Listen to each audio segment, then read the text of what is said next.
Инвестициялар министринин милдетин аткаруучу Нурадил Баясов Түркиянын Аскон ишкерлер ассоциациясынын президенти Орхан Айдын жетектеген ишкерлер менен жолугушту. Кыргызстандын инвестициялык мүмкүнчүлүктөрүн карап чыгып, эң кыска убакытта түрк ишкерлердин Кыргызстанга сапары уюштурулаары баса белгиленди. Ошондой эле Кайсери шаарында өтө турган бизнес форумга ардактуу конок катары чакырылды.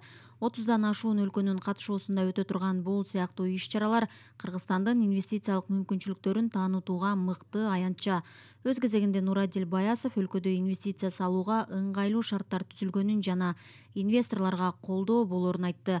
Аскон 1998 жылы түзүлгөн. Түркия боюнча 6000ден ашуун мүчөсү бар. 500 000ден ашуун кишини иш менен камсыз кылат. Түркиянын ичинде 40тан ашык филиалы Брюссель, Нью-Йорк, Пекин, Жидда, Жакарта сыяктуу дүйнөнүн маанилүү соода борборлорунда кеңселери бар. Жылдык товар айлануусу $17 миллиард ашат.